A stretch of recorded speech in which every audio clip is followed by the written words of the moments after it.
سورہ فاتحہ جو ہر نماز میں پڑھی جاتی ہے، بہترین سورت ہے۔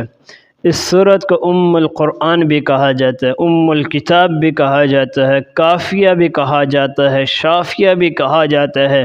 اس سورت کے نزول کے بعد میرے اللہ نے اپنے حبیب سے فرمایا وَلَقَدْ آتَيْنَاكَ سَبْعًا مِّنَ الْمَثَانِي وَالْقُرْآنِ الْعَظِيمِ کہ ہم نے آپ کو 7 بار پڑھی جانے والی اور قرآن عظیم عطا فرمایا ہے۔ یہ سورہ فاتحہ فرضوں میں، سنتوں میں، نوافل میں، تہجد میں، عید کی نماز میں پڑھی جاتی ہے۔ اس سورت کا خلاصہ سمجھو کہ ہم ہر نماز میں اللہ سے کیا کہتے ہیں، اللہ کی تعریف بیان کرتے ہیں۔ تمام تعریفیں اللہ کے لیے ہے جو سارے جہاں کا رب ہے، سارے جہاں کو پالنے والا ہے، مسلمانوں کا بھی رب ہے، غیر مسلموں کا بھی رب ہے، ساری کائنات کے اندر جتنی مخلوقات ہے سب کا رب ہے۔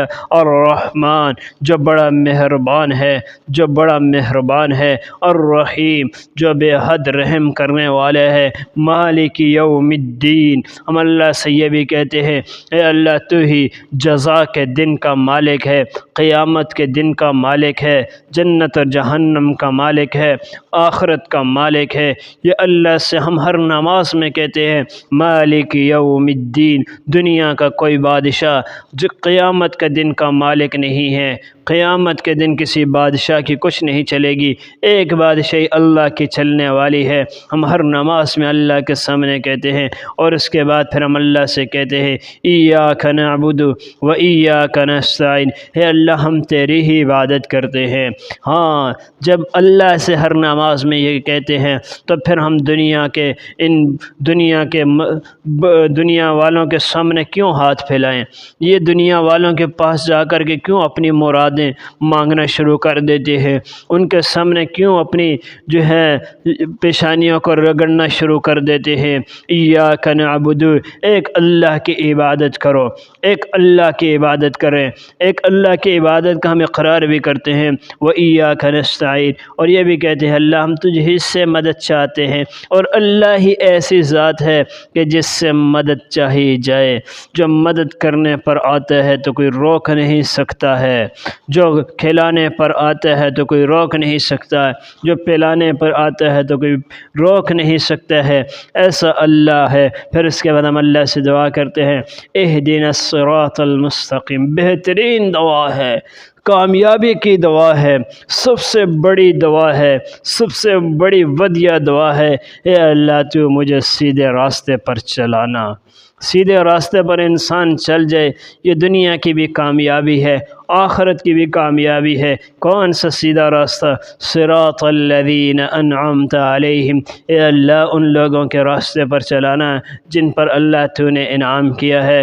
انعم اللہ علیہم من النبیین والصدیقین والشہداء والصالحین، یہ انعام یافتہ لوگ 4 طبقے ہیں، انبیاء ہے اور صدیقین ہے اور شہداء ہے اور صالحین ہے۔ پھر انسان اللہ سے کہتا ہے غیر المغضوب علیہم ولا الضالین، اے اللہ گمراہ لوگوں کے راستے پر مت چلانا، غضب کیے ہوئے لوگوں کے راستے پر مت چلانا، یہود و نصارہ کے راستے پر مت چلانا، یہ اللہ کے نافرمان ہے۔